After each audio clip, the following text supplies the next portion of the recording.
At 72, I stood in the middle of a makeshift refugee camp on the coldest night of the year, penniless, homeless, with nothing but the thin clothes on my back. And the one who pushed me there wasn't an enemy. It was my only son, the child I'd worked my whole life to raise. He took everything: my home, my savings, my signature on papers I never signed. If you think the worst has happened, you haven't heard the whole story. Follow me to the end, hit like, and comment the name of the city you're watching so I know how far my story has come. The morning I signed over my house, I told myself it was the right thing to do. That's the part that still keeps me up some nights. Not the betrayal itself, but how completely I believed in my own decision. How certain I was. How I sat across that kitchen table from my son Derek and looked at the paperwork he'd slid toward me, and I thought, this is what a father does. This is what love looks like. I was 72 years old. I had lived long enough to bury a wife, outlast a recession, and raise a son on my own for the better part of a decade. I thought I knew something about the world. I thought I especially knew something about Derek. I didn't know a thing. Chet, let me take you back to where this really started. Not to the day I lost everything, but to the months before it, when I was still a man with a house and a savings account and a son who called me every Sunday. My name is Harold Whitaker. I spent 31 years working for a mid-sized manufacturing company outside of Columbus, Ohio. I wasn't a rich man, never pretended to be, but I was careful. I set money aside every month starting in my 40s, lived below my means, paid off my mortgage 11 years ahead of schedule. When my wife Carol passed from a stroke 6 years ago, I inherited a modest life insurance policy on top of the equity I'd built in the house on Sycamore Lane. All told, I had roughly $340,000 to my name. For a man like me, that was everything. I was proud of that. Not in a showy way, just the quiet, private kind of pride that comes from doing things the slow, honest way for a very long time. Derek knew the numbers. I had shown him once, maybe 2 years before any of this happened, because I wanted him to understand what I was leaving behind, what he'd inherit someday. I remember how he sat there at my kitchen table nodding, saying, "Dad, that's incredible. You really built something." And I believed him. I believed the admiration in his voice was real. I was a fool, but I was a fool who loved his son. There's a difference, even if the outcome looks the same from the outside. Derek was 44 at the time. He had been running a small logistics company for about 6 years, coordinating freight shipments between regional suppliers and retailers. Nothing glamorous, but he'd built it steadily. Or so I thought. He had an office downtown, a handful of employees, and a reputation in his circle as a sharp businessman. He drove a decent car, lived in a nice house in Westerville with his wife Amanda and their 2 kids. From where I was sitting, my son looked like a success. What I didn't know, what he made sure I didn't know, was that the business had been bleeding money for almost 18 months. He never told me. Not directly. When the calls started getting a little more frequent, I thought it was just Derek being attentive. When he started asking me more questions about my finances, I thought it was concern. When he suggested we have dinner more often, I thought something had softened in him, that maybe he was finally slowing down enough to appreciate what we had. I was interpreting affection where there was only calculation. It took me a long time to stop being ashamed of that. The first real conversation happened on a Tuesday evening in late October. Derek had come over for dinner, just the 2 of us, which was unusual, and after we'd eaten, he stayed sitting at the table instead of getting up to leave like he normally would. I remember noticing that, the way he stayed. "Dad," he said, "I need to talk to you about something." "All right," I said. I refilled my coffee and sat back down. "Talk."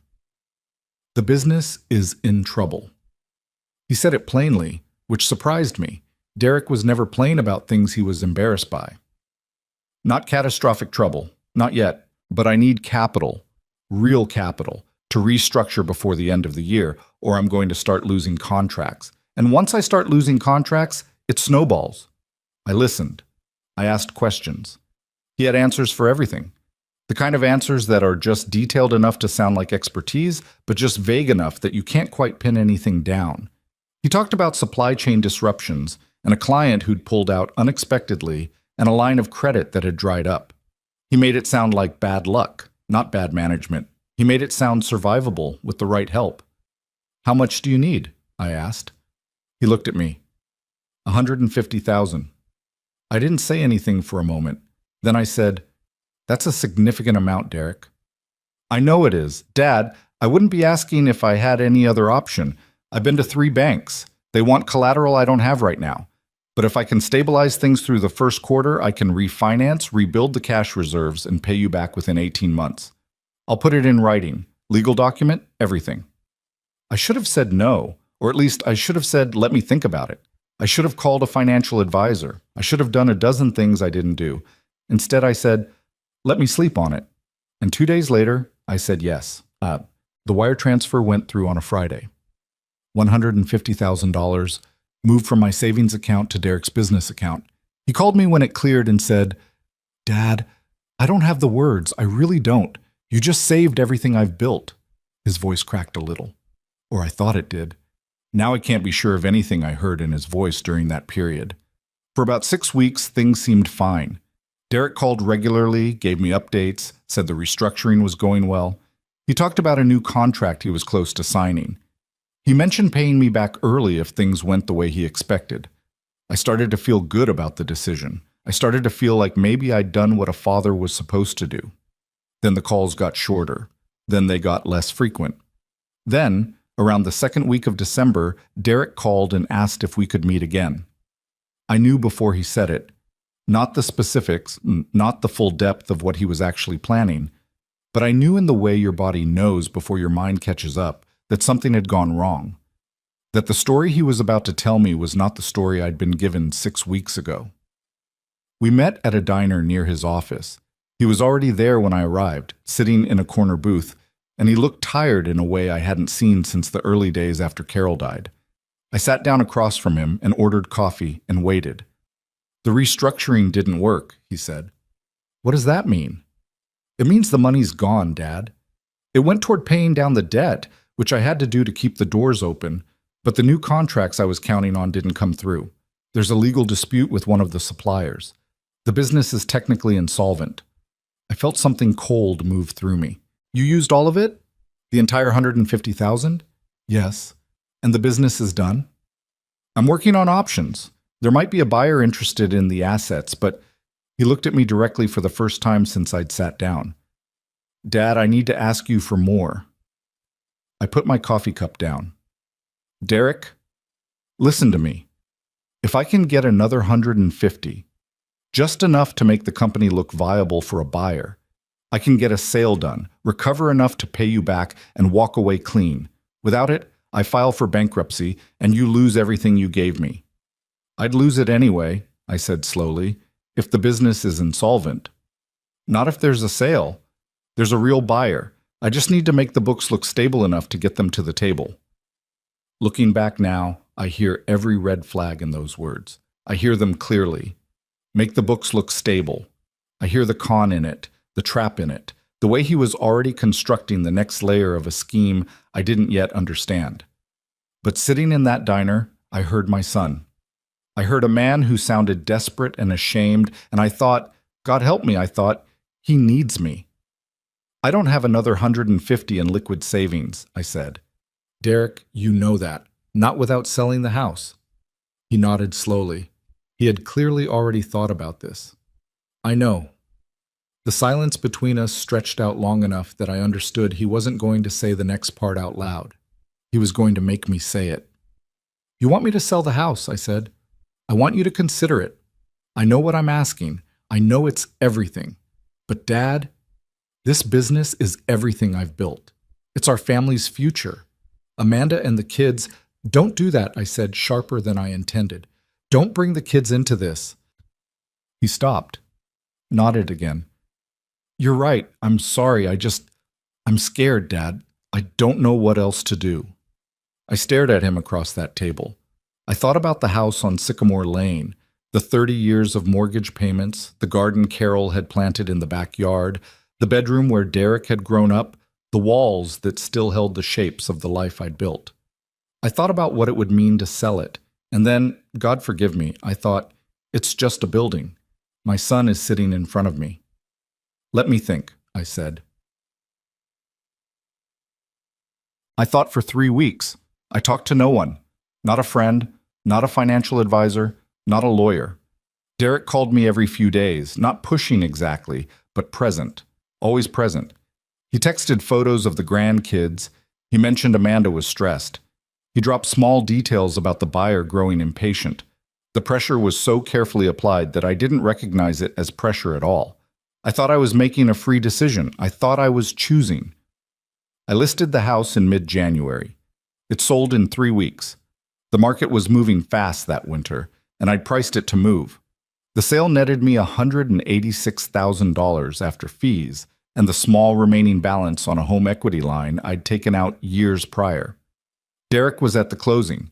He helped me carry boxes to the storage unit I'd rented on the east side of Columbus. He bought me lunch after and said, "Dad, I'm going to make this right. You have my word."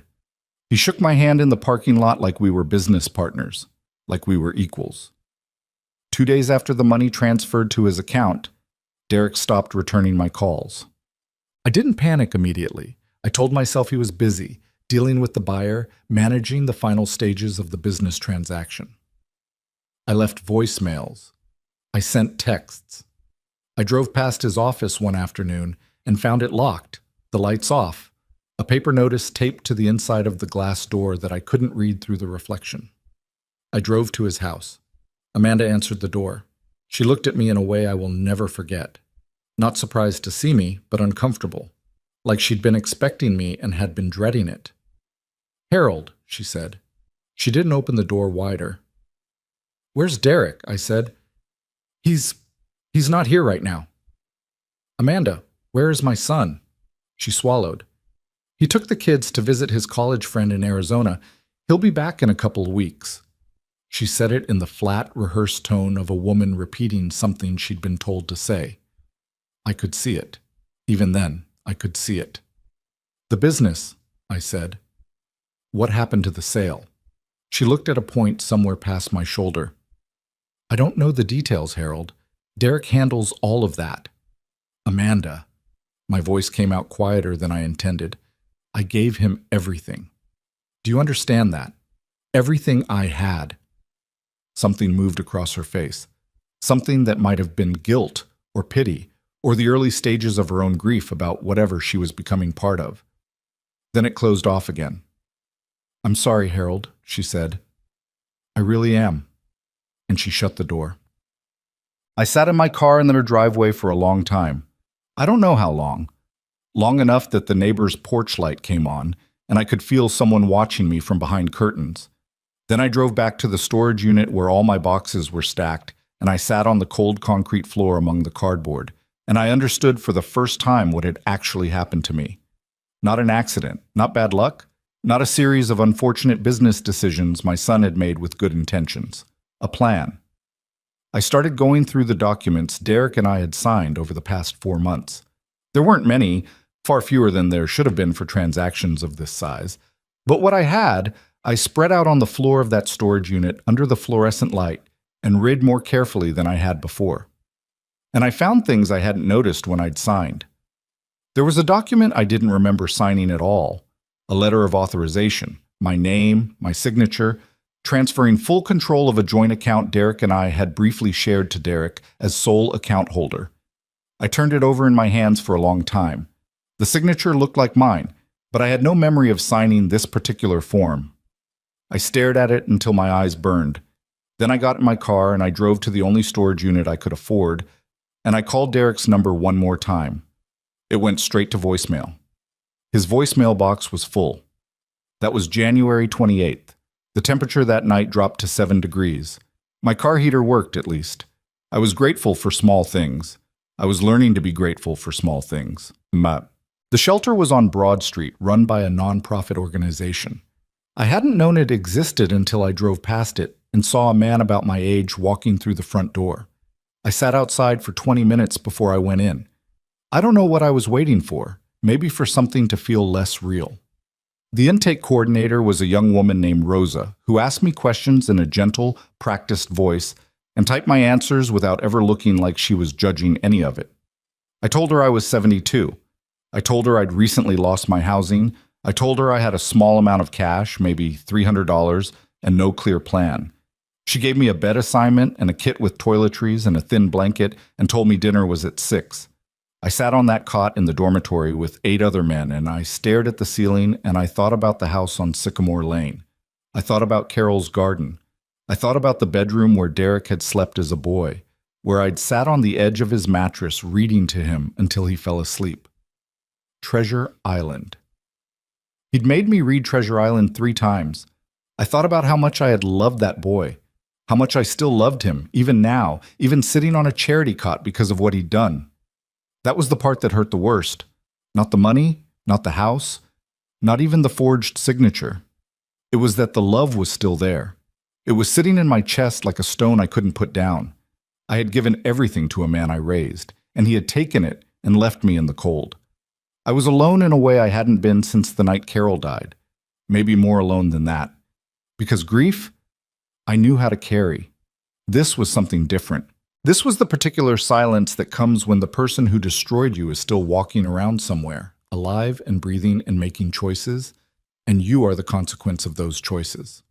I didn't sleep that first night. I lay on that cot and listened to the building settle in the cold, and I made a decision. I didn't know yet what form it would take. I didn't know yet who would help me or what I'd find when I started looking. I only knew one thing with the kind of certainty that doesn't need explaining or justifying. I was not going to let this be the end of my story. Derek thought he was done with me. He thought I would be too old, too tired, too broken to fight back. He thought a man of 72 with no money and no home and a storage unit full of cardboard boxes would simply absorb what had been done to him and disappear. He didn't know me as well as he thought. Or maybe he'd never known me at all. By the 3rd day at the shelter, I had a rough accounting of everything. The $150,000 I'd wired from savings, the $186,000 from the house sale. Combined, $336,000. 31 years of slow, careful accumulation. Gone in less than 4 months. The document I didn't remember signing gnawed at me. I kept coming back to it. I had signed a lot of papers during those months. Derek had a habit of presenting things quickly, explaining them as he went, treating each signature as a minor administrative step rather than a legal act. I had trusted him. I had trusted him so completely that I'd stopped reading carefully. But this one document, I couldn't place it.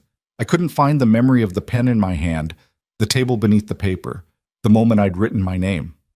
Because I hadn't written it. I was almost certain of that now. And if I was right, that changed the nature of everything that had happened to me. It moved it from a son who had selfishly exploited a trusting father into something with a legal name, something that could be prosecuted. I didn't know how to pursue that. I was an old man sitting in a shelter with $300 and no attorney. I didn't know who to call or what to say, or whether anyone would even take me seriously. And then, on the 4th morning, a woman sat down across from me at breakfast and said, "You look like someone who's been carrying a very heavy thing for a very long time." Her name was Evelyn Cross. She was 68 years old, sharp-eyed, with silver hair cut close, and a directness to her that reminded me of Carol at her most clear-headed. She was a volunteer at the shelter, she explained. Had been coming in twice a week for about 3 years since her retirement. "Retired from what?" I asked. "I was an attorney," she said. 34 years. Elder law and estate planning, mostly. I looked at her for a long moment. Then I said, "I have some paperwork I'd like a second opinion on." She looked back at me with those sharp eyes. "Then let's see it."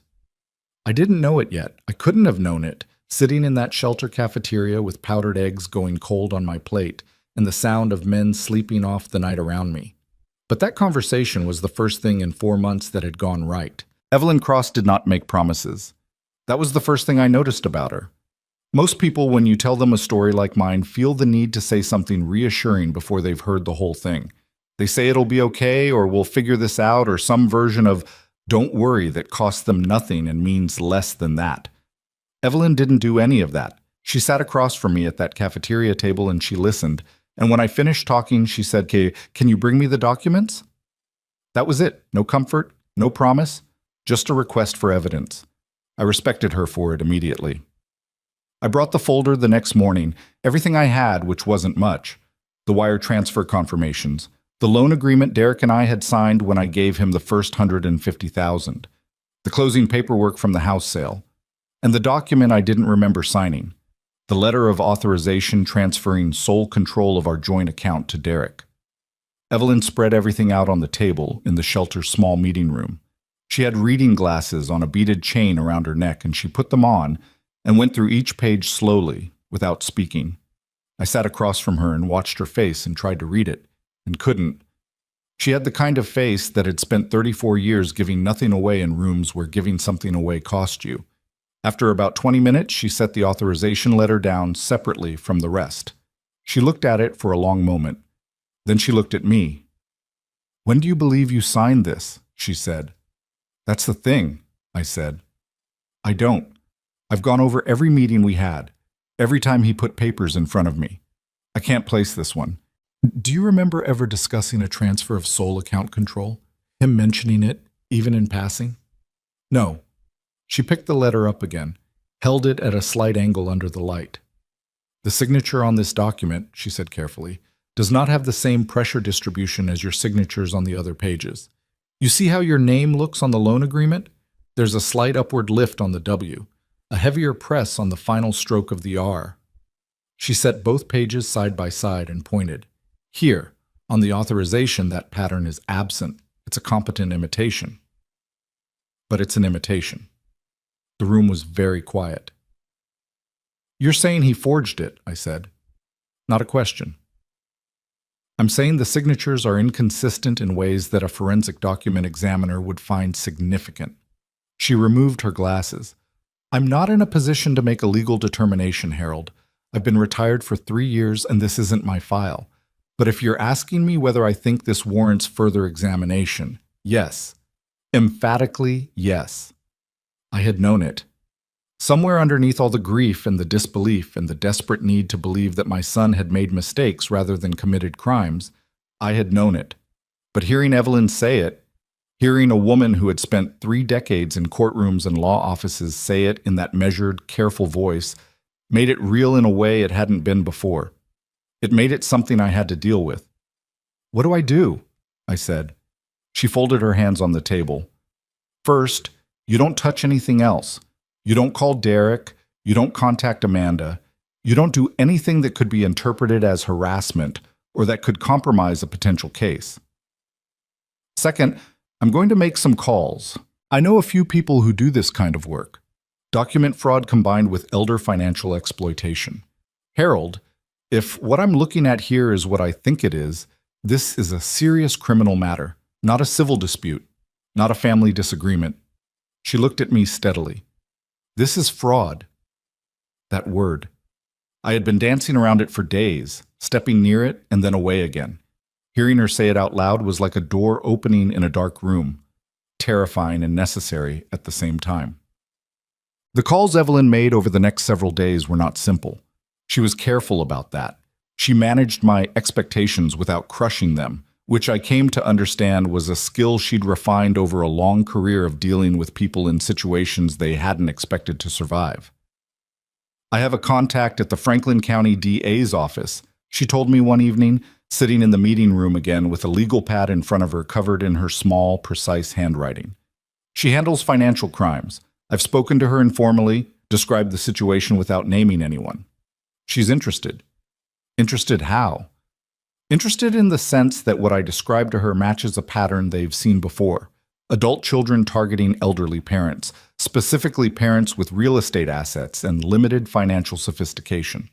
The forged authorization document, if it can be authenticated as fraudulent, gives them a hook for something much bigger than civil recovery. "What does that mean for Derek?" She paused. "It means this could become a criminal investigation. Document forgery is a felony in Ohio. Elder financial exploitation is a felony. If the investigation substantiates what we're looking at, he could face serious charges." I sat with that for a moment. I had not let myself think concretely about consequences for Derek yet. My mind kept refusing to go there, kept sliding away from the image of my son in a courtroom, or worse. Even now, even after everything, some part of me was still his father. That's not what I'm doing this for, I said. I want that clear. I'm not trying to destroy him. I want my money back. I want what's left of my life back. Evelyn looked at me. I understand that, Harold, but you may not get to choose how this unfolds. If there's evidence of criminal activity, the DA's office doesn't need your permission to pursue it. I know, I said. I know that. She nodded. Then she said more quietly, for what it's worth, what you're feeling right now is completely normal. Loving someone doesn't stop because they've hurt you. It doesn't make you weak. It makes you human. She glanced down at her legal pad. But it also can't be the reason you don't protect yourself. Okay? I didn't answer, but I heard her. While Evelyn worked her contacts, I began to do something I should have done months ago. I started paying attention to Derek's public life. I had no internet access at the shelter beyond a shared computer terminal in the common area. Rosa, the intake coordinator, showed me how to use it without making me feel like an idiot about it, which I appreciated. I started searching Derek's name, his business, the company he'd been running, Whitaker Freight Solutions, which I now realized I had almost no documentation about despite having given it everything I owned. What I found unsettled me in a different way than the forgery had. The forgery was a crime. What I found online was a performance. Derek's social media profiles, both his personal accounts and the business page for Whitaker Freight Solutions, showed a man living at full throttle. In November, while he was telling me the business was on the verge of collapse, he had posted photos from a resort in Scottsdale. Amanda and the kids in the pool. Derek on a golf course, squinting into the sun with a drink in his hand, captioned, "Sometimes you need to reset to move forward. Grateful for this life." In December, when I was signing the papers to sell my house, Derek had attended a regional business networking gala. There were photos from a local business publication's website. Derek in a tuxedo, shaking hands, smiling his wide practiced smile. The caption identified him as Derek Whitaker, founder and CEO of Whitaker Freight Solutions, a rising name in regional logistics. I stared at those photos for a long time in the shelter computer room, the hum of the fluorescent lights above me, the sound of the television from the common area bleeding through the wall. I thought about how I had sat in a cold storage unit on the night of January 28th, going through cardboard boxes, while my son posted sunset photos from a resort pool. I thought about the drive from Scottsdale to Columbus. A flight, really. It was too far to drive. And I wondered when exactly he'd booked those tickets. Before or after he'd asked me for the second round of money. Before or after he'd looked across a diner table at me and let his voice crack just enough. The anger that moved through me then was cleaner than grief. Less complicated. It didn't come with the same ache. It came with a kind of clarity I hadn't felt in months, a sharpening of focus that I recognized from younger years, from arguments won, from hard decisions made well, from the times in my life when I'd been tested and hadn't broken. I printed what I could. I brought it to Evelyn. She looked through the photos without expression. Then she said, "This helps." How? It establishes lifestyle. If the DA's office is building a fraud case, they need to show that the money you gave Derek didn't go to business debt, that it went somewhere else, somewhere personal. She tapped the resort photo. A luxury vacation taken in the same month you wired him $150,000 is exactly the kind of evidence that tells a story to a jury. I hadn't thought about a jury. The word made everything feel very different, very large. "Harold," Evelyn said, "I need to ask you something, and I need you to answer honestly." "All right. Are there any other documents? Anything Derek asked you to sign that you didn't keep a copy of? Anything that might have transferred other assets? A vehicle? An investment account? Anything?" I thought about it carefully. Then I remembered something I had almost filed away without thinking. A form Derek had brought to my house in late November, something he'd described as a beneficiary update for a small annuity Carol had left me. A modest account, not more than $18,000 or $20,000. He'd said it was a standard update, routine, that the account provider required it periodically. I'd signed it at my kitchen table while Derek talked about the kids' school play. I told Evelyn about it. Her expression didn't change, but something behind her eyes shifted. "Do you still have access to that annuity account? Have you checked it recently?" I hadn't thought to. Check it, she said. Today. I called the annuity provider from the shelter's phone. The account representative put me on hold for 4 minutes and then came back and told me, in the practice-neutral tone of someone delivering bad news they've had to deliver before, that the beneficiary on the account had been changed in November. The new beneficiary was Derek Allen Whitaker. Additionally, she said, a withdrawal had been made in December. What kind of withdrawal? I said. A full liquidation, Mr. Whitaker. The account was closed on December 19th. December 19th, Mom, 9 days before I sold my house.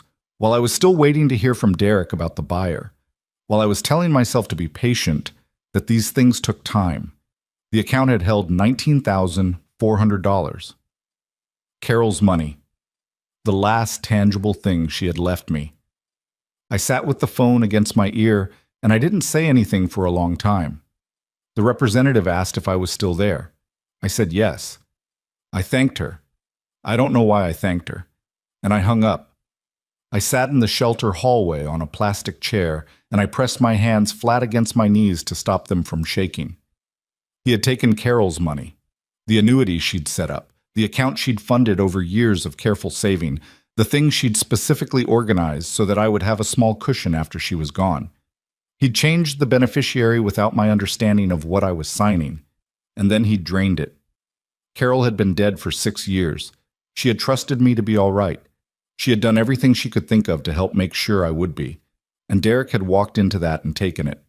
I don't have a word for what I felt in that moment. Grief doesn't cover it. Rage doesn't cover it either. Not quite. It was something that sat between them, something dense and suffocating that pressed against the inside of my chest and made it hard to breathe normally. I found Evelyn in the meeting room and I told her what I'd learned. She listened without interrupting. When I finished, she was quiet for a moment. Then she said, I'm calling my contact at the DA's office today. Not informally this time. Formally. Yes, I said. Do that. Done. What followed was not a movie. I want to be honest about that because it's easy to remember the larger moments and forget how much of what happened was slow and difficult and uncertain. The DA's office moved at its own pace. Evelyn's contact, a prosecutor named Linda Marsh, whom I met once in a brief business-like meeting, explained that building a case took time. Document forensics took time. Subpoenaing financial records took time. I was not to expect quick results. I understood. I had spent 31 years at a job that moved slowly and rewarded patience. I knew how to wait. What was harder was living in the shelter while I waited. I don't want to romanticize it or complain about it more than it deserves. The staff were decent people doing difficult work. Rosa checked in on me regularly. The other men in the dormitory were mostly quiet and mostly to themselves, each carrying their own version of something that had gone wrong. I was 72 years old in a room with men ranging from their 20s to their 60s, and there were nights I felt the full weight of that, the particular humiliation of a man my age with my history ending up somewhere like this. But there were also mornings when the shelter felt like the only honest place I'd been in months. No performance, no pretending, no son presenting documents across a kitchen table with a rehearsed expression of reluctant need. Evelyn came in twice a week as always. We had fallen into a working rhythm. She would bring updates, I would bring whatever new information I'd managed to gather from the computer terminal or from memory. She never treated me like a victim. She treated me like a client, which was exactly what I needed. One afternoon she came in looking different. Not dramatic. Evelyn didn't do dramatic. But there was something contained and deliberate in the way she sat down that told me she had news. The forensic examiner finished her preliminary analysis of the authorization document, she said. I straightened. And? It's consistent with forgery. She can't make a final determination until she examines the original under proper lab conditions. But her preliminary opinion is that the signature was produced by someone copying your signature from another document, likely using a tracing method. The ink distribution, the pen pressure, the stroke sequence, none of it matches your authenticated signatures. I exhaled slowly. So he did forge it. The examiner believes so, and Linda Marsh believes it gives her enough to open a formal investigation. Evelyn looked at me steadily. Harold, They're going to start pulling Derek's financial records, business accounts, personal accounts, everything. Once they do that, they'll know very quickly how much of your money went to actual business expenses and how much went somewhere else. The resort in Scottsdale, I said. Among other things, I would imagine. She paused. There's something else. Linda's office has been looking at Whitaker Freight Solutions as part of the preliminary review. The company's registration is current, but there are significant irregularities in how it's been presented publicly versus what the actual filings show. The business wasn't just struggling, Harold. It appears it may never have been what Derek represented it to be. I looked at her. What does that mean? It means, she said carefully, that the business may have been used as a vehicle for the fraud from the beginning. That the loans you gave him weren't to save a failing company. They were to fund a lifestyle. And the company was the story he told to justify asking for the money. The room tilted slightly. I gripped the edge of the table. Derek had not come to me in a moment of desperation. He had not made bad decisions out of panic and poor judgment. He had come to me with a constructed story, a designed approach, a targeted plan. And I'd been the target. Not because I was rich. I wasn't rich. But because I trusted him. Because I was old enough that he thought I wouldn't know what questions to ask. Because I was his father, and he knew with the particular intimacy of a son who had watched me grieve and struggle and carry on, that I would not be able to say no to him when he looked at me and said he was scared. He had used my love for him as the mechanism. That was the thing I kept coming back to. Not just greed, not just calculation. He had weaponized the love I had for him and turned it against me with precision, and he had done it while I looked him in the eyes and thought I was seeing my son. Harold, Evelyn's voice cut through. Are you all right? No, I said. Not particularly. She nodded. She didn't try to fix that. She just let it be true, which was the right thing to do. After a moment, she said, I need you to write down everything you remember. Every conversation, every meeting, every document signing, dates, locations, what he said, what you said, everything. Linda's office is going to want a formal statement, and the more detailed and specific it is, the stronger it will be. I looked at her. Evelyn, why are you doing this? You're a volunteer here. This isn't your case. You don't owe me anything. She was quiet for a moment. Then she said, I spent 34 years practicing elder law.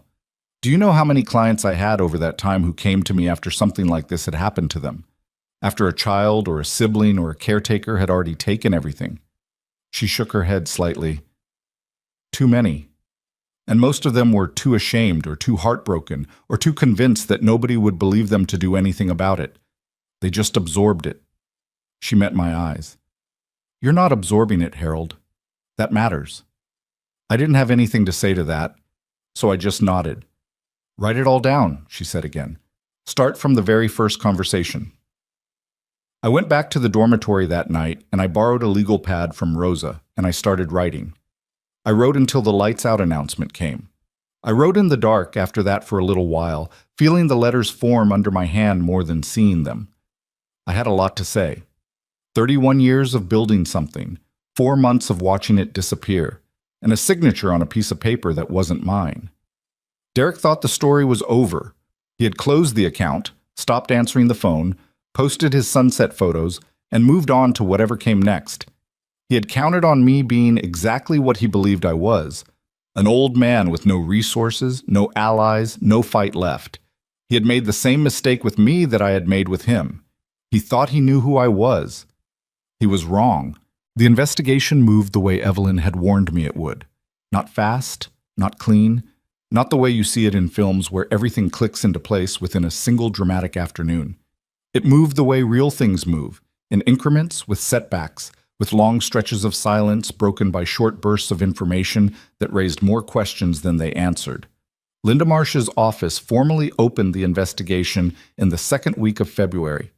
A detective named Paul Greer was assigned to the financial crimes component.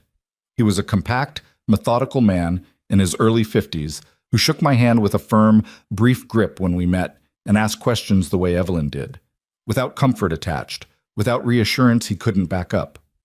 I appreciated that about both of them. False comfort had cost me enough already. Greer subpoenaed Derek's business and personal banking records within the first 10 days. He wouldn't share details with me directly. That wasn't how it worked, Evelyn explained. But she had enough of a relationship with Linda Marsh's office that she was able to give me a general picture as things developed. The picture was worse than I had expected, and I had expected it to be bad. What Greer found when he went through Derek's accounts was not the story of a businessman who had made desperate choices under financial pressure. It was the story of a man who had been systematically moving money for a very long time. The $150,000 I'd wired in October, within 72 hours, 60,000 of it had been transferred to a personal account Derek held under a slightly different version of his name, one his business associates and most of his contacts wouldn't have known about. A shell, essentially. A place to park money that was supposed to be paying down business debt. The house sale proceeds, my $186,000, had been handled similarly. Some of it had gone toward actual business obligations, enough to keep certain creditors quiet for a few months, but a significant portion had been redirected. A car purchase. 3 months of payments on a property that turned out to be a vacation rental Derek held in his wife's maiden name. Credit card balances that, when traced, showed purchases at restaurants and hotels and a jewelry store in downtown Columbus. Carol's annuity, the $19,400, had gone directly into the personal account, and from there to a private equity investment that Derek had apparently been nursing quietly for years. He hadn't spent it immediately. He'd invested it, which, in the cold arithmetic of the law, made it worse. I heard all of this in pieces, filtered through Evelyn's careful delivery, and each piece landed differently. The car purchase made me feel sick. The vacation rental made me feel stupid. Carol's money, that was the one I couldn't sit with without my hands doing something involuntary. Clenching, pressing flat, finding the edge of a table to grip. "How much of it can they recover?" I asked Evelyn one morning. We were in the meeting room again, coffee going cold between us. "That depends on the outcome of the criminal case and what assets are available for civil recovery. The personal account has been frozen as of this week. The vacation property will likely be seized." She paused. "Harold, I want to manage your expectations here. You will probably not get back every dollar. Some of it has been spent in ways that aren't recoverable. But the core amounts, the wire transfers, the house proceeds, there's a reasonable legal argument for full restitution on those, particularly given the forgery." "And Derek?" She looked at me steadily. "Linda's office is preparing to file charges. Forgery in the first degree. Theft from an elderly person. That's a specific statute in Ohio that carries enhanced penalties. And depending on what else Greer turns up, potentially wire fraud given the interstate financial movements." I nodded. I didn't say anything for a moment. Then I said, "Does he know? Does Derek know this is happening?" "Not yet. These things are kept confidential until the DA is ready to move." "So he's still out there," I said, "still living his life, still posting his photos." "For now." I had checked Derek's social media that week. He had posted a photo of his son's basketball game captioned with something about being proud. His son was 11. I had watched that boy take his first steps in my living room, in the house on Sycamore Lane that no longer existed as mine. I had read to him too, the way I'd read to Derek. Different books. This generation wanted graphic novels and adventure stories with maps in the front pages. But the same ritual, the same lamp, the same voice. I closed the browser and didn't look again. March came and the weather softened slightly, the way Ohio weather does. Not warm exactly, but less brutal. I had been at the shelter for nearly 6 weeks. Rosa had helped me apply for temporary housing assistance through a county program, and there was a small apartment on the east side that had come available, a 1-bedroom in a building that housed several other seniors, subsidized. Nothing like Sycamore Lane, but a door that locked and a window that faced a small courtyard and a kitchen I didn't have to share. I moved in on a Tuesday with everything I owned in 4 boxes. It took me about 40 minutes. Evelyn helped me carry the boxes up the stairs, which I tried to talk her out of and failed. She was 68 and apparently in better physical condition than I was giving her credit for. Afterward, we sat on folding chairs in the empty living room and drank coffee from a gas station down the street. And she said, "This is better. You need a base." "It's very small," I said. "Small is fine. Small is manageable. She looked around the empty room. You know what you need to put on that wall? What? Something you made. Something you built. Doesn't matter what, just something that reminds you that you're a person who creates things, not just a person things happen to. I thought about that for a long time after she left. It was during the last week of March that things began to move faster. Greer called Evelyn to let her know that the DA's office was preparing to present to the grand jury. If an indictment came back, and Linda Marsh's office believed it would, the arrest warrant would be issued shortly after. The timeline was now being measured in weeks, not months. But something else happened first. Something I hadn't anticipated that showed me a part of this story I hadn't been paying attention to. Amanda called me. I had not spoken to Derek's wife since the day she'd stood in her doorway and told me he was in Arizona and then closed the door in my face. Her name on the screen of the second-hand phone Evelyn had helped me acquire stopped me cold. I stared at it through 3 rings before I answered. Harold. Her voice was different from the last time I'd heard it. The rehearsed flatness was gone. What was underneath it didn't sound like guilt exactly. It sounded like someone who had been carrying something very heavy for a long time and had finally reached a point where they couldn't carry it anymore. Amanda, I said, I know I don't have any right to call you. No, I said, you don't. Silence. Then, I didn't know how bad it was. I want you to know that. How bad which part was? She didn't answer immediately. I could hear her breathing. The money. What he did with your house. I knew he'd asked you for help. He told me you'd agreed, that you wanted to help. I didn't know about the annuity. I didn't know about the signature. Her voice broke slightly on that last word. Harold, I swear I didn't know about the signature. I sat very still. Part of me wanted to believe her. Part of me recognized that wanting was its own kind of trap. The same mechanism that had cost me $336,000. Amanda, I said slowly, why are you calling me? A long pause. Because Derek just told me the DA's office is looking into him. He got a call from his lawyer. He came home last night and he told me and I... She stopped. Harold, he tried to make me feel sorry for him. He sat at our kitchen table and he tried to tell me that you'd gone to the authorities to destroy him, that you were trying to take revenge. Something shifted in my chest. And I thought about you standing on my porch, she said quietly. I thought about your face, and I knew. Another pause. I told him to get out. I didn't say anything right away. Outside my window, the courtyard was catching the late afternoon light. A sparrow was doing something determined on the edge of the concrete. The children, I finally said. They're with my mother. They're okay. Amanda. I chose my next words carefully. If the DA's office reaches out to you, you need to tell them everything you know, not to hurt Derek, not to help me, because it's the right thing to do. She made a sound that might have been agreement or might have been the beginning of crying. I know, she said. I know that. We didn't talk much longer. There wasn't much more to say. When I hung up, I sat with the phone in my hand and I thought about what it means when the people closest to someone start to tell the truth. It means the wall is coming down. It means the version of events he'd constructed, the one where I was the problem, where I was vengeful or foolish or ungrateful, was losing its last defenders. I called Evelyn and told her about the conversation. She said, that's significant. If Amanda cooperates with the investigation, her testimony about what Derek told her when he came home last night could be admissible. She may have more information than she realizes. A brief pause. Harold, it's happening. It's really happening now. That's it.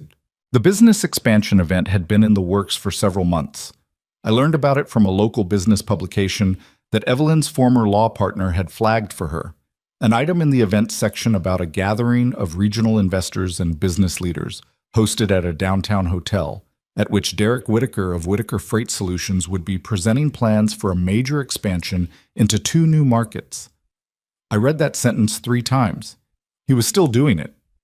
While the DA's office built its case, while Greer went through his financial records account by account, while Amanda had told him to get out of his own house, Derek was still standing up in front of rooms full of people and performing, still playing the role, Still looking for new money, new investors, new people who hadn't yet heard the version of the story that made him the rising businessman rather than the man under investigation for fraud. I brought it to Evelyn immediately. She brought it to Linda Marsh. Linda Marsh's expression, as Evelyn described it to me later, was the expression of someone who had just been handed an opportunity she hadn't expected. Because an investor event, she explained, was not just a gathering. It was a potentially active fraud scene. If Derek was presenting financial projections and business plans to new investors under circumstances in which material facts, like a pending criminal investigation, were being concealed, that was a separate and additional crime being committed in real time. The event was scheduled for a Thursday evening in April. A hotel ballroom in downtown Columbus, 200 expected attendees, catered dinner followed by a presentation and investor Q&A. Linda's office coordinated with the Financial Crimes Unit. The plan was not something I was part of, not something I was consulted on. They didn't need my input on the operational details, and I wouldn't have been in a position to give it. What I knew was that they were going. That Thursday evening, while Derek stepped onto that stage, they would be in that room. Evelyn told me on Wednesday night. She called me at the apartment and said, "Tomorrow." Just that word. I knew what it meant. I didn't sleep well. I lay in the small bedroom on Sycamore Lane. No, not Sycamore Lane. That was gone. That was someone else's home now. In the apartment on the east side. And I stared at the ceiling, and I thought about Derek the way I used to when he was small. The particular way a child's face looks when they're asleep. The way he'd looked at 4 years old, at 8, at 12. Peacefully and completely himself in sleep in a way that children are and adults mostly aren't. I thought about how I would have done anything for that boy. I had done everything for that boy. And now I was lying in a subsidized apartment with 4 boxes of belongings counting the hours until the thing I'd set in motion landed on him with its full weight. I didn't feel victorious about that. I want to be clear about that. I felt tired and sad, and something that might have been grief for a version of Derek that I was slowly accepting had never quite existed, or had existed once and become something else by degrees so small I hadn't noticed the change until it was complete.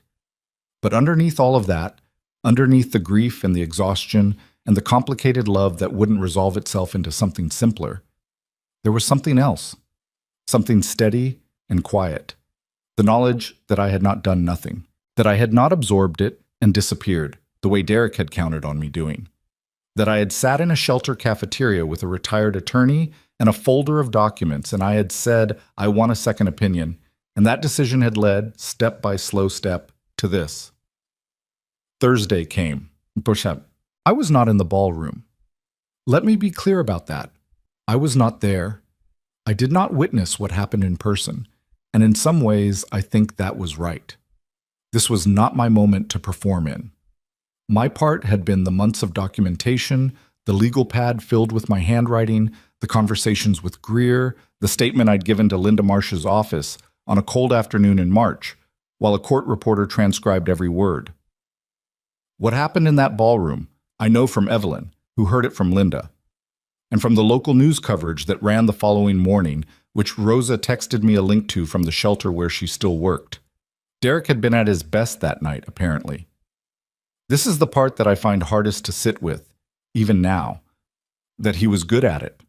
He stood at that podium in front of 200 people, and he was charming and confident and precise. He talked about market positioning and regional logistics gaps and projected revenue in the new markets. He had slides. He had a laser pointer. He had the particular energy of a man who has never seriously believed anything would catch him. He was 20 minutes into his presentation when the doors opened. They came in quietly, the way these things actually happen. No dramatic announcement, no film-style confrontation. 3 investigators in suits coordinating with hotel security. They moved along the edge of the room toward the stage with the contained efficiency of people who had done this before and knew that making a scene was not the goal. The goal was the warrant. The goal was the arrest. Derek saw them before they reached him. That detail made the news coverage, mentioned almost in passing, that witnesses described the subject as appearing to recognize what was happening before any words were exchanged, that he stepped back from the podium and his expression changed. I've thought about that moment many times, what it must have looked like on his face, the collapse of the performance, the dropping away of the practiced confidence, the thing underneath finally visible. I've wondered whether, in that moment, he thought of me, whether my face appeared in some corner of his mind as the room shifted around him. I don't know. I'll never know. And I've had to make my peace with not knowing. What I do know is what was found when investigators went through the materials Derek had brought to the event: the investor packets, the financial projections, the supplementary documentation he'd been prepared to distribute. Among those materials were fabricated financial statements for Whitaker Freight Solutions, projected revenue figures with no basis in actual performance, account balances that didn't correspond to the frozen accounts Greer had been examining for 2 months, a version of the company that existed only on paper and in Derek's presentation, constructed to attract new money from new victims who had no reason yet to be suspicious. He had been building the next layer even as the first one was collapsing. That was the part that landed hardest when Evelyn told me. Not the arrest itself. I had been prepared for that, had been preparing for it for weeks. But the understanding that if the investigation hadn't moved when it did, there would have been other people sitting where I sat, other trusting people handing over savings they couldn't afford to lose, based on a story that had been designed specifically to exploit their trust. He had a system, and I had been the proof of concept. Evelyn called me that night around 10 o'clock. I was sitting at the kitchen table in the apartment with a cup of tea that had gone cold. "It's done," she said. "Is he in custody? Arraignment is scheduled for tomorrow morning." I exhaled. I put my hand flat on the kitchen table. The surface was cheap laminate, nothing like the oak table on Sycamore Lane, but it was solid under my palm, and I pressed down on it and felt the solidity of it. "Harold," Evelyn said, "how are you?" I thought about it honestly before I answered. That was something this whole experience had taught me. To be honest with myself about what I was actually feeling, rather than the feeling I thought I was supposed to have. "I don't know yet," I said. "Ask me in a few days." She said she would. We said goodnight. I sat at the table for a long time after that, in the quiet apartment, with the courtyard dark outside my window. Somewhere across the city, my son was in a holding cell. The investors who had sat in that ballroom were driving home in various states of shock and confusion. Amanda was at her mother's house with the children who were 11 and 8 and had no framework yet for what had happened to their family. And I was here, 72 years old, 4 boxes of belongings, a table I didn't own in a kitchen I was borrowing from a county assistance program. This was not the ending. I understood that clearly. An arrest is not a resolution. A charge is not a verdict. There were months ahead still, more legal processes, more waiting, more sitting in rooms answering questions. The money was frozen, not returned. The house was sold, not recovered. But something had ended tonight. The version of events where Derek walked away clean. The version where an old man absorbed what had been done to him and disappeared into whatever remained of his life. That version was over. Whatever came next, I was still here. Still fighting. Still the man who had built 31 years of something honest out of patience and discipline and the refusal to take shortcuts. He had counted on me being finished. I was nowhere close to finished. The arraignment made the local news. Not front page. Derek wasn't famous enough for front page. But a small item on the regional business section of the Columbus Dispatch website, picked up by 2 local television stations that ran brief segments during their evening broadcasts. Local businessmen charged with elder financial exploitation and document fraud. They used his name. They used his photograph, the one from the business networking gala, Derek in his tuxedo, the wide practiced smile, the confident set of his shoulders. I saw the broadcast at Evelyn's house. She had invited me for dinner that evening, which was the first time I'd been inside a proper home since leaving the shelter, and we ate at her kitchen table and watched the segment on her laptop with the volume low. Neither of us said anything while it played. When it finished, she closed the laptop and refilled my coffee, and we sat quietly for a moment. "How does it feel?" she asked. Same question as the night before, when she'd asked on the phone. She was checking whether my answer had changed. "Strange," I said. "Like watching something happen to someone I used to know." She nodded. She understood that without needing it explained. What I didn't tell her, what I was still working out how to hold, was that watching Derek's photograph on that screen had cracked something open in me that I hadn't been prepared for. Not grief exactly, and not satisfaction either. Something older and more complicated than both. The feeling a parent has when they watch a child face a consequence they brought entirely on themselves, and there's nothing left to do but let it happen. The helplessness of love that can't fix anything anymore. The specific pain of knowing that the person being damaged by Derek's choices included Derek himself, and that I could feel that clearly and still not regret what I had set in motion. Both things were true at the same time. I was learning that both things could be true. The legal process that followed was not fast, and it was not comfortable. I want to say that plainly because I think people expect justice to feel like relief. And it doesn't. Not immediately. Not cleanly. It feels like a long hallway you have to walk to the end of, and the walking is its own kind of exhausting.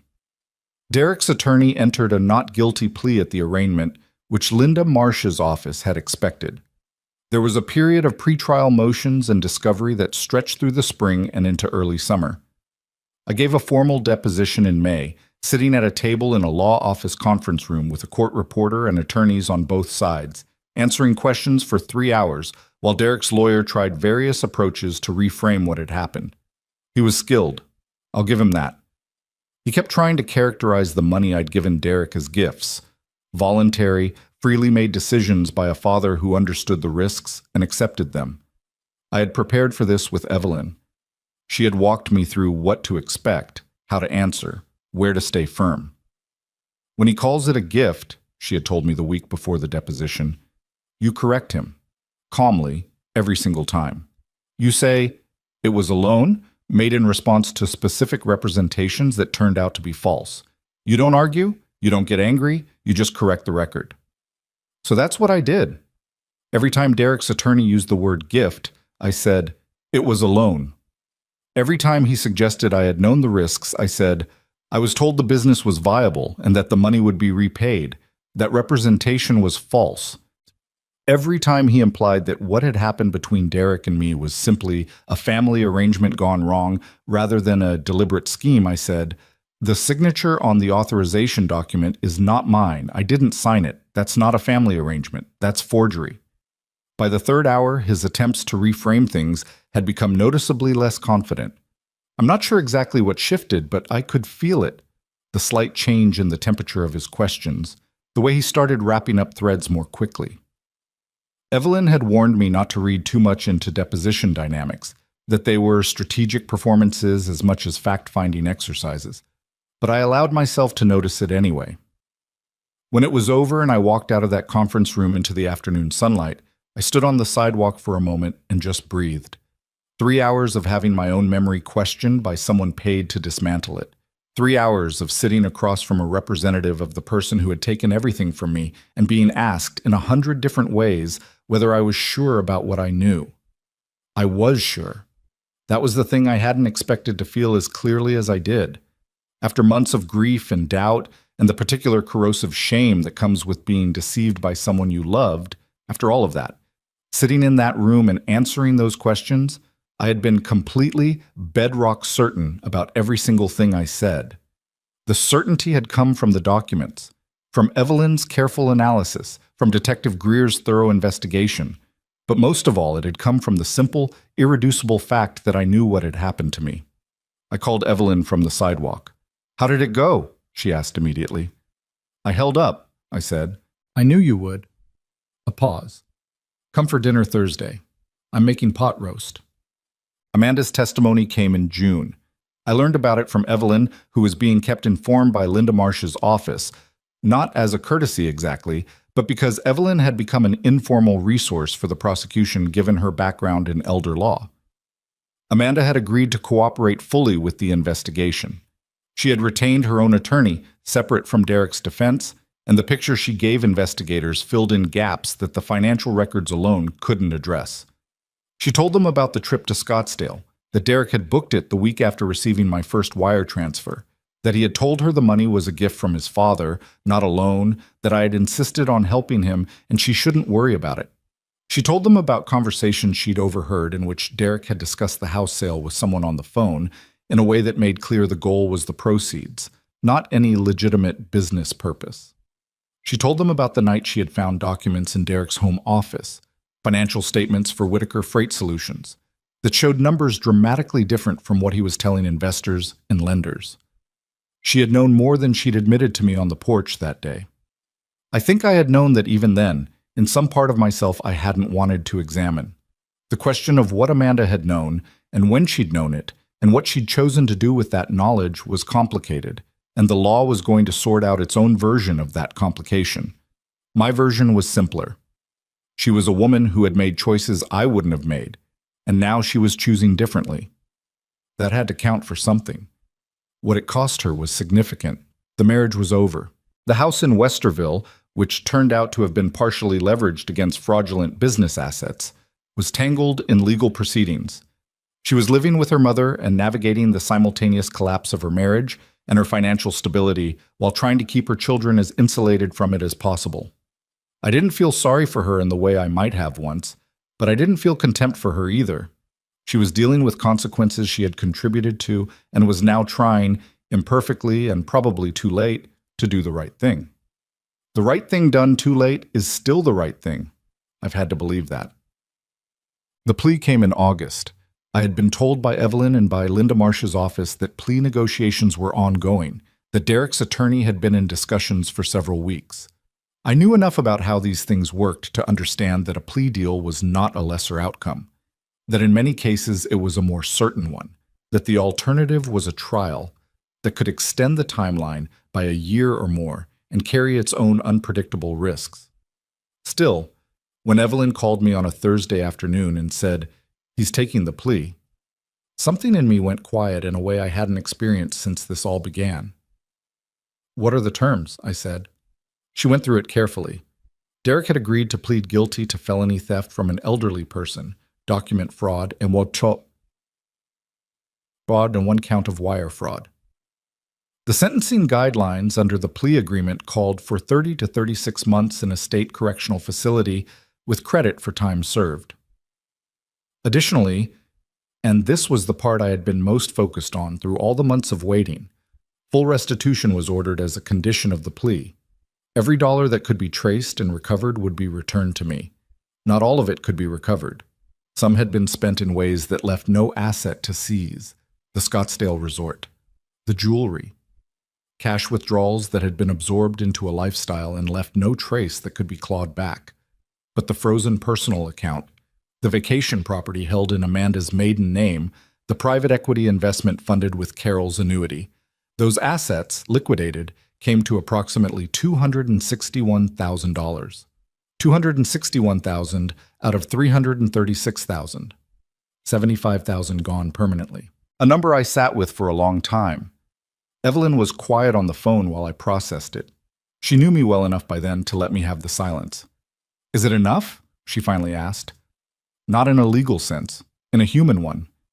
"It's what there is," I said. "I can work with what there is." That was true. It was also not the whole truth. The whole truth was that $75,000 of what I had built over 3 decades of careful work was simply gone, absorbed into Derek's version of a life, and no legal outcome was going to put it back. The whole truth was that the house on Sycamore Lane was gone, and no restitution order could restore what that house meant. Carol's garden, Derek's childhood bedroom. 30 years of a life lived carefully and honestly in a place that had been mine. You don't get that back. Money is not the same as what money represents, and I was clear-eyed enough to know the difference. But $261,000 was real. It was a foundation. It was something I could build from. The sentencing hearing was in September. Evelyn asked if I wanted to attend, and I thought about it for several days before I decided yes. Not for Derek, not to watch him receive his sentence as a form of satisfaction. I decided to attend because I had a victim impact statement to deliver, and I had written it myself over 3 weeks of careful drafting, and I wanted to read it out loud in that room in my own voice. The courtroom was smaller than I'd imagined. Wood paneling, fluorescent lighting, the particular institutional stillness of a room where difficult things happen on a regular schedule. Derek's attorney was there, and a court-appointed representative, and Linda Marsh sitting with her files, and 3 rows of seats occupied by people I didn't recognize. Court observers, perhaps, or associates from Derek's former business life who had come to watch the end of something. Derek was brought in a suit, not a jumpsuit. The formality of a sentencing hearing allowed for that. He was thinner than the last time I had seen him, and the practiced confidence that had always been the dominant feature of his presentation was entirely absent. He looked, for the first time I could remember, like a man who understood what he had done, or possibly like a man who understood that he had been caught, which is not exactly the same thing. I was not sure which it was. I'm still not sure. When the judge invited me to deliver my statement, I stood up from my seat in the gallery and walked to the small podium they had set up for victim statements. I had the papers in my hand, but I had read them enough times that I barely needed them. I looked at the judge first, and then I looked at Derek. He met my eyes. I don't know what I expected from that. Some form of acknowledgement, maybe. Some visible crack in whatever wall he'd constructed around himself. What I got was harder to interpret. He held my gaze without looking away, but whatever was behind his eyes was too far in for me to read. I looked back at my papers, and I read. I had written about the house on Sycamore Lane, about what it had cost to build and what it had meant to have it. I had written about Carol, not her death, but her life. The careful way she had organized things so that I would be all right. The annuities she'd funded over years of her own patient saving. I read those words, and my voice stayed level, and I was proud of that. Not because emotion was wrong, but because I wanted every word to land clearly, without distortion. I had written about the shelter, about the cot in the dormitory and the first night I had understood what had actually been done to me. I had written about Rosa, and about Evelyn, and about the particular experience of being 72 years old and starting over with 4 boxes of belongings and a second-hand phone. And then I had written something that had taken me the longest to get right, the part I'd rewritten most. I am not standing here to ask for your destruction. I am standing here because what happened to me happens to people every day. People who trusted the wrong person, who loved someone who turned that love into a tool, who were told that asking for help was weakness, and then found out too late that the help itself was the trap. I am standing here so that the record is complete, so that what you did is documented in a room with witnesses in language that doesn't soften it. You took from me, you lied to me, you forged my name, and you did it with the particular cruelty of someone who understood exactly how much I trusted you and chose to use that understanding as a weapon. That is what I need said out loud in this room before whatever comes next. I folded the papers and returned to my seat. The room was quiet. Evelyn, sitting beside me, put her hand briefly on my arm and then took it away. The judge sentenced Derek to 32 months, the midpoint of the agreed range, with restitution of the $261,000 to be paid from the liquidated assets immediately upon sentencing. He also issued a formal finding of elder financial exploitation, which would appear on Derek's permanent record and carry consequences well beyond the prison term, professional licenses, financial industry access, a range of things that would follow him for the rest of his working life. Derek was led out of the courtroom. He didn't look back. I sat in that chair for a moment after the room began to empty. Evelyn stayed beside me without saying anything. Outside the courtroom windows, the September light was doing something generous with the late afternoon, that particular golden quality that September has in Ohio before autumn arrives and takes the warmth with it. "It's over," Evelyn said quietly. "This part is," I said. She looked at me. I think she was checking whether that was grief or something else. I was checking too, honestly, trying to take an accurate reading of what was in my chest, now that the weight of the past 8 months had shifted into a new shape. What I found was this. I was tired. Profoundly, bone-deep tired, in the way that comes not just from lack of sleep, but from the sustained effort of surviving something that should not have happened. I was sad in ways I would probably be unpacking for the rest of my life. I missed Carol with an acuteness that grief sometimes delivers without warning. I missed her specifically in that moment, in that courtroom. Wished she could have been there not to witness Derek's sentencing, but just to sit beside me and know that I had gotten through it. But I was also something I hadn't expected to feel so clearly. I was free. Not in a triumphant, cinematic way. In a quiet, practical way. The thing that had been done to me had been named and documented and judged, and the man who had done it had heard that judgment read aloud in a room with witnesses. I could not control what Derek felt about that. could not know whether it reached him or whether his capacity for genuine reckoning had been damaged beyond recovery by years of choosing differently. That was not mine to fix or to carry. What was mine was the $261,000 that would be transferred to an account in my name within 30 days. What was mine was the apartment on the east side and the 4 boxes of belongings and the legal pad I'd filled with my handwriting and Evelyn's twice-weekly visits, and Rosa's occasional texts in the courtyard outside my kitchen window, and the sparrow that kept doing something determined on the edge of the concrete. What was mine was whatever came next. And for the first time in almost a year, whatever came next did not feel like something I was bracing against. It felt like something I was walking toward. I stood up from my seat. Evelyn stood with me. "Pot roast Thursday?" I said. She smiled. A real one, not the careful professional version. "Pot roast Thursday," she said. We walked out of the courthouse together into the September light. My son was somewhere behind me in the system, beginning whatever the next 32 months of his life would look like. The investors from the April event were somewhere in the city, having been spared the next chapter of a scheme that had been stopped before it fully reached them. Amanda was somewhere with her children, rebuilding a life she hadn't chosen, but now had to live. And I was here, on a sidewalk. 72 years old, tired and sad and lighter than I had been in a very long time. The accounting wasn't perfect. It never is. But I was still standing, and that I had learned was not a small thing. It was, in fact, everything. The money arrived into my account on a Friday morning in October, 31 days after sentencing, exactly as Linda Marsh's office had said it would. I was sitting at the kitchen table in the apartment with my coffee when the bank notification came through on my phone. $261,000.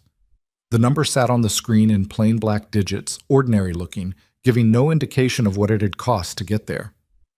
I sat with it for a long time before I did anything else. I want to be honest about what I felt in that moment, because I think people expect a certain kind of story at this point.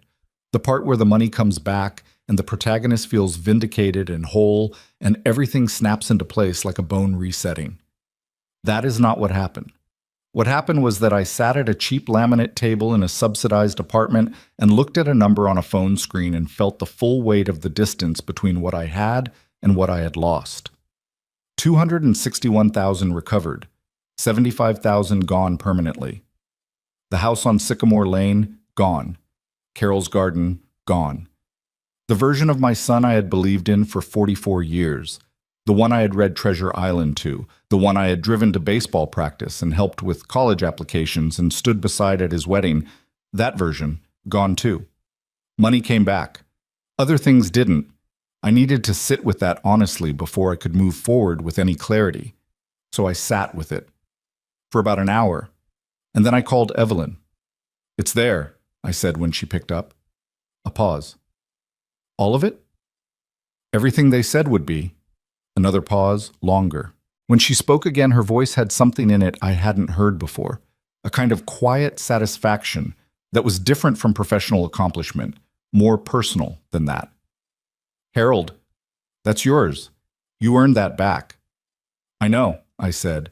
"I'm trying to figure out what to do with it." "You have time," she said. "Don't decide anything today."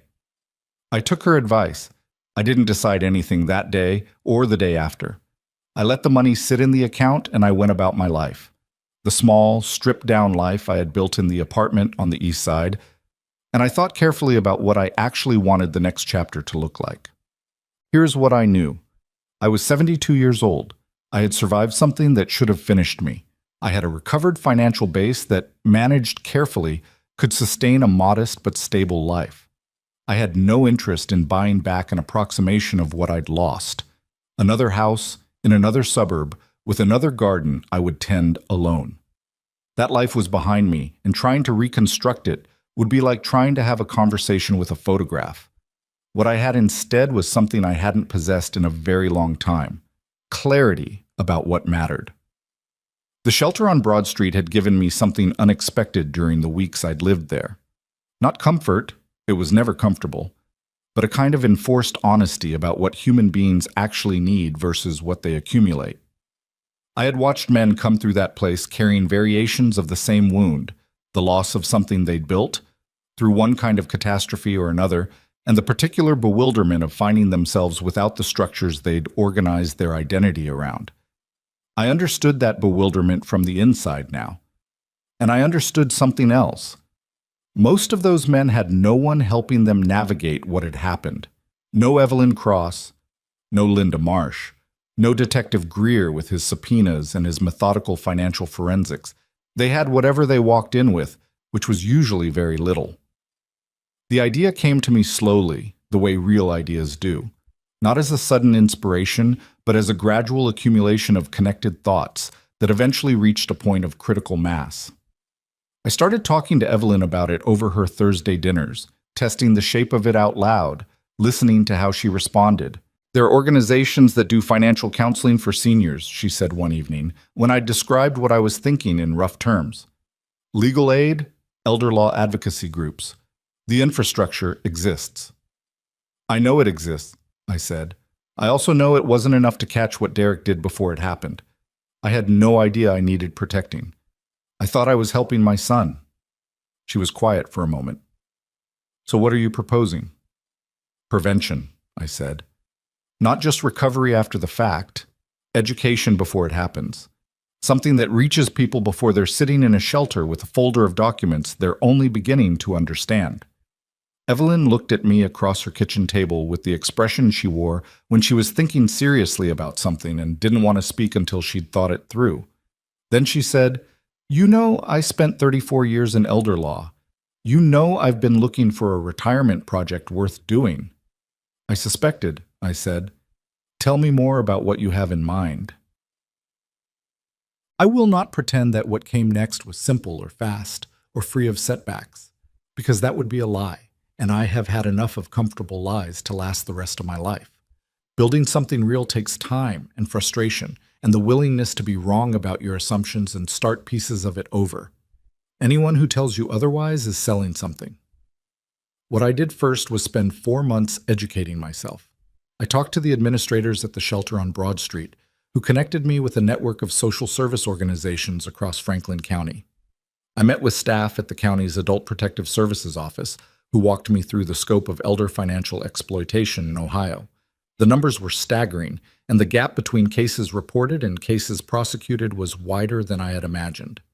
I sat across from attorneys who worked in elder law, from social workers who handled exploitation cases, from financial counselors who worked with seniors on fixed incomes. I asked questions and I listened and I took notes in the same kind of legal pad I'd used to document what Derek had done to me. Evelyn was beside me through most of it, not as a figurehead but as a working partner. Her 34 years of professional contacts opened doors that would have taken me years to find on my own. She knew which organizations had meaningful reach, and which were well-intentioned but hollow. She knew which county programs were underfunded, and where a private contribution could make a real structural difference. She was, in practical terms, the person who kept my idea from remaining an idea. By the following spring, 14 months after I'd walked out of that courthouse into the September light, we had incorporated the Whitaker Cross Foundation as a nonprofit organization in the state of Ohio.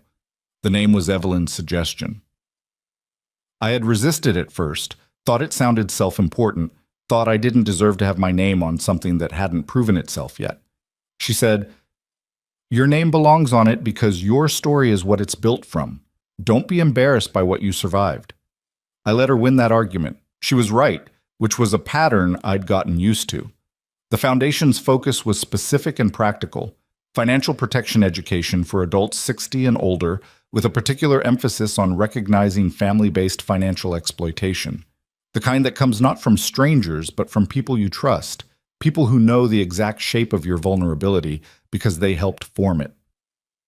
We partnered with the county library system to run monthly workshops. We worked with the Franklin County DA's office. Linda Marsh was an early supporter, to develop a resource guide that could be distributed through senior centers, medical offices, and housing programs.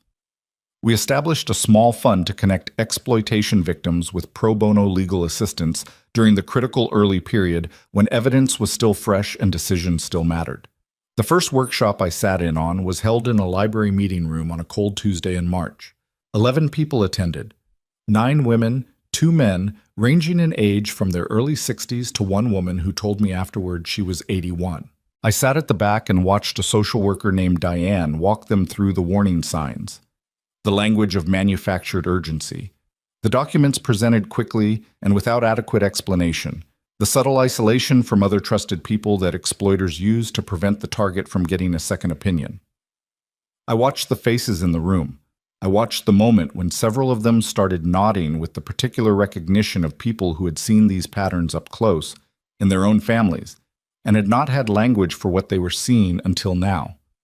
One woman raised her hand and said, "My son-in-law has been asking me to add him to my bank account for months. He says it's for convenience. Is that—" She stopped. "Should I be worried?"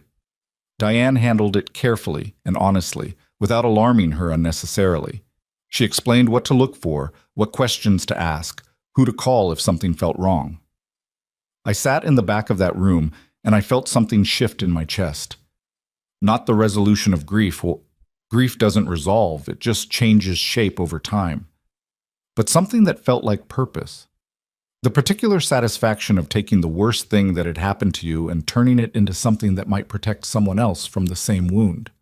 That woman with the son-in-law. I thought about her for a long time after that workshop. I thought about the version of me that had existed before October, before the shelter, before Evelyn, before Detective Greer and Linda Marsh and the legal pad and the deposition and the sentencing hearing. That version of Harold Whitaker would not have recognized the warning signs either. Had not recognized them, in fact, even when they were being deployed against him by his own son with full deliberate intent. If one person left that library meeting room and asked a question they hadn't known to ask before, if one person called a lawyer before signing something they didn't fully understand, if one person said, "Wait, let me think about this," when the pressure to decide immediately started to build, then the hour had been worth everything it had cost to build. The call from Derek came 11 months after his sentencing. I had not expected to hear from him. Had not, honestly, thought much about the possibility. He was in a correctional facility in central Ohio, and whatever he was doing with his days there was not something I had been tracking. When the number came up on my phone, a facility number, unfamiliar, but the state prefix made it clear, I sat with it through 2 rings and then answered. "Dad." His voice was different, quieter than I remembered it, stripped of the surface texture that I now recognized had been performance. What was underneath was harder to characterize. Younger, maybe. More uncertain. Like something that had been built up over years was simply no longer there. "Derek," I said. A long pause. I could hear the ambient sound of wherever he was. Institutional background noise, distant voices, a door. "I've been trying to figure out what to say for about 6 months," he said. "I still don't know if I have it right." "Say what's true," I said. "That's all." Another pause. "I'm sorry." He said it simply, without the careful scaffolding of justification I'd half expected. No, but attached. No explanation designed to redistribute responsibility. Just, "I'm sorry. What I did to you, what I did to Mom's money, I think about it every day. I don't expect you to forgive me. I'm not calling to ask for that. I just needed you to know that I know what I did. The full shape of it. Not just the legal version." I was quiet for a moment. Outside my window, the courtyard was in early spring. A few things tentatively green, the sparrow back on its concrete edge or a descendant of the one I'd watched through the winter. "Do you?" I said.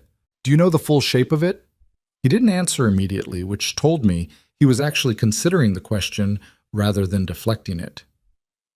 "I think so," he said. "I used you. I used the fact that you loved me. I knew exactly what would make you say yes, and I aimed at it on purpose." A pause. "That's not a mistake. A mistake is something that happens by accident. What I did wasn't an accident." The word aimed hit something in me.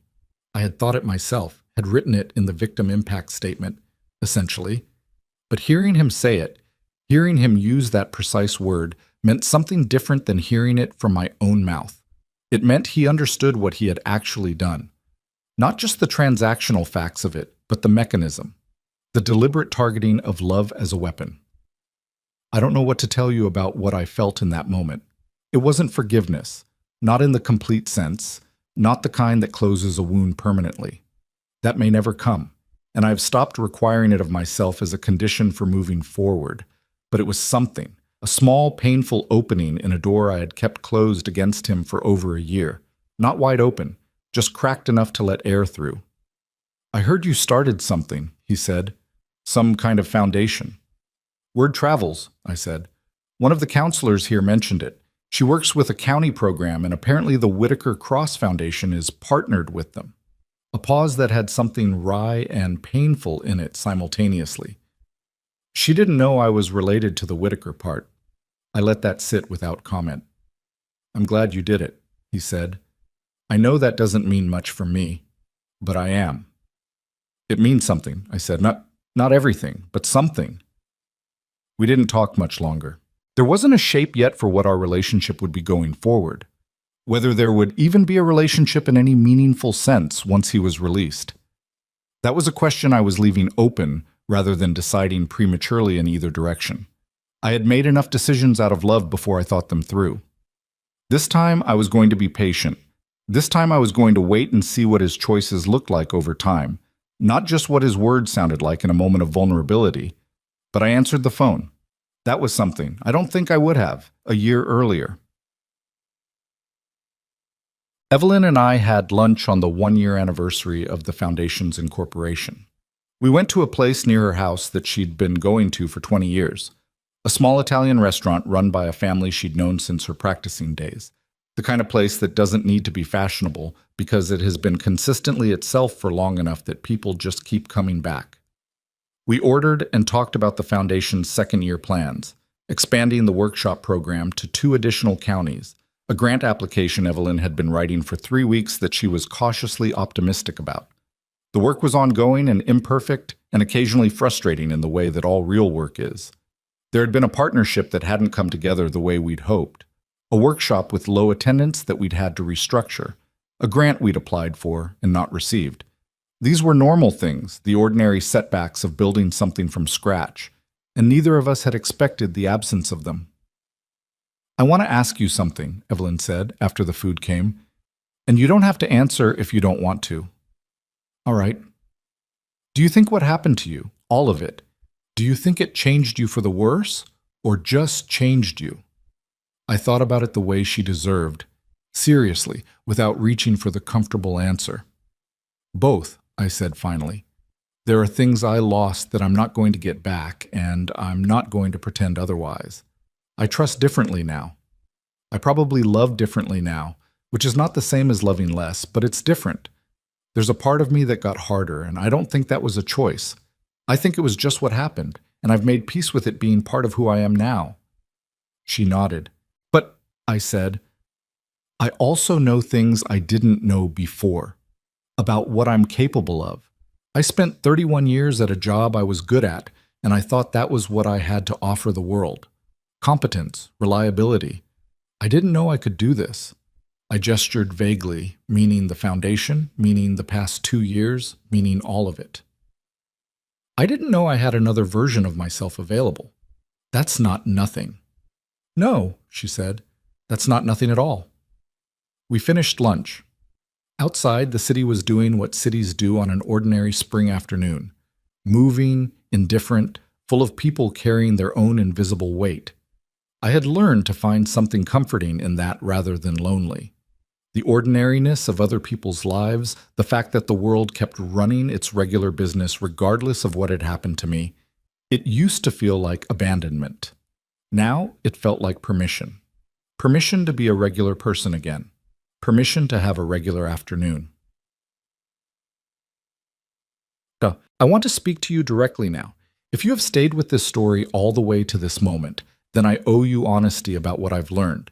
Not the polished version, not the version that sounds wise in retrospect, but the raw and imperfect truth of what this experience taught me. The first thing is this: love is not protection. I loved my son completely, and that love did not protect me. It was the thing that was used against me. And I think many of you know what I mean when I say that. You have loved people who have taken from you. You have given from a full heart to someone who had an empty hand and a calculation behind their eyes. You have mistaken need for connection and performance for feeling.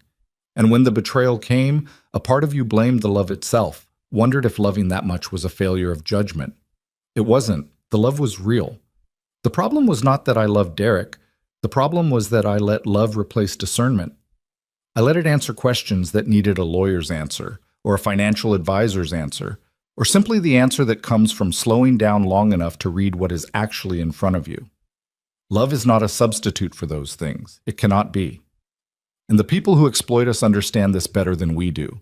They know that love creates a specific kind of blindness, and they aim for it. The second thing, your dignity is not negotiable. I say this especially to those of you who are older, who have lived long enough to feel the particular pressure that aging puts on pride.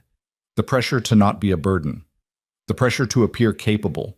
The pressure to handle things quietly within the family rather than bring in outside help that might reveal vulnerability. I felt all of that. It kept me from asking questions I should have asked. It kept me from calling a lawyer when Derek first put papers in front of me. It kept me, for weeks after I understood what had happened, from telling anyone because I was ashamed. I am telling you, set that shame down. The person who should be ashamed is not the person who was deceived. The person who should be ashamed is the one who chose to deceive them. You did not fail by trusting. You were failed by someone who weaponized your trust. Those are two completely different things, and confusing them costs people. Costs them time, costs them evidence, costs them the window in which something can still be done. The third thing, and this is the one that took me longest to understand, it is never too late to fight. I was 72 years old, sleeping on a shelter cot, with $300 and a folder of documents I didn't fully understand. I had no attorney, no plan, and no clear idea of whether anything could be done. And I did not absorb it. I did not disappear. I sat in a cafeteria and said, I want a second opinion, and that was the beginning of everything that followed. You always have that option. It may look different than mine did. Your Evelyn may be a social worker or a neighbor or a legal aid office or a county prosecutor's hotline. But the option exists. The decision to not absorb it, to not let it be the final word, that decision is always available. It costs nothing. It requires only that you refuse to accept that the story is over when someone else says it is. I think about the woman from that first library workshop, the one with the son-in-law who wanted to be added to her bank account. I don't know what she decided. I don't know whether she asked the question she needed to ask, or whether the pattern that worried her turned out to be nothing. I don't know her name or where she lives or what her life looks like today, but I think about her. I think about her because she is the reason I got up the next morning and kept building something. She and the 11 other people in that room, and the hundreds who have come through workshops in the 2 years since, and the people who will come through them in the years ahead. That is what I built from the wreckage Derek left behind. Not a monument to what I survived, but a use for it. A conversion of pain into something that might reach the next person before the damage is complete rather than after. It is not perfect. I am not perfect. The foundation has gaps and limitations and a budget that requires constant attention. Evelyn still edits my grant applications because my instinct for legal language is apparently not as sharp as I believe it to be. I still have mornings when I wake up and the first thing I feel is the weight of everything that's gone. The house, Carol's garden, the version of my family I believed in for so long. Those mornings exist and I don't try to argue myself out of them. I let them be what they are, and then I get up anyway. Derek will be released in the fall. I don't know yet what that will look like between us. I have not made promises to myself about it in either direction. What I know is that the door I cracked open during that phone call is still cracked. Not open, not closed, just available. What he does with the time between now and after then, will tell me more than anything he said on the phone. I learned that lesson at significant cost. I'm not going to unlearn it out of sentimentality. Amanda and the children are building something too, in their own direction, at their own pace. I see the grandchildren occasionally, carefully, with boundaries that are new and a little awkward but necessary. The boy who had grown up reading graphic novels in my living room on Sycamore Lane is 13 now, in that particular stage of adolescence where everything is complicated and nothing is comfortable. I don't know what he understands about what happened. I hope he understands enough, someday, to make different choices than his father made. That's the most I can ask for, and I've stopped asking for more than what's reasonable. Last October, on the 2-year anniversary of the day I first sat in that shelter cafeteria across from Evelyn Cross, I went back to Broad Street. Rosa was still there. She'd been promoted, running programming now instead of intake, which suited her entirely. We had coffee in the same cafeteria. The tables were the same tables, the fluorescent lights the same lights. It looked smaller to me than it had when I was living in it, the way places from difficult periods always look smaller when you return to them with more distance. "You doing okay?" Rosa asked. "Yeah," I said, "I really am." She smiled. "You look different than when you came in here." "I feel different," I said. "Not better in every way, but different." That is the truest thing I can tell you about where I am now. Not better in every way. Not healed in the clean, complete sense that stories sometimes promise, but different. Carrying something harder and something more solid at the same time, the way you do when you've been through something that required everything you had and found out you had enough. I was left with nothing, and I built something from the nothing. Not everything I lost, and not a replacement for it, but something genuinely mine. Something that didn't exist before the worst year of my life, and would not exist without it. I am 74 years old. I get up every morning. I do the work. I sit at the cheap laminate table in the apartment, and I drink my coffee, and the sparrow does its determined thing in the courtyard, and I think, I am still here. For a man who was supposed to disappear, that is everything.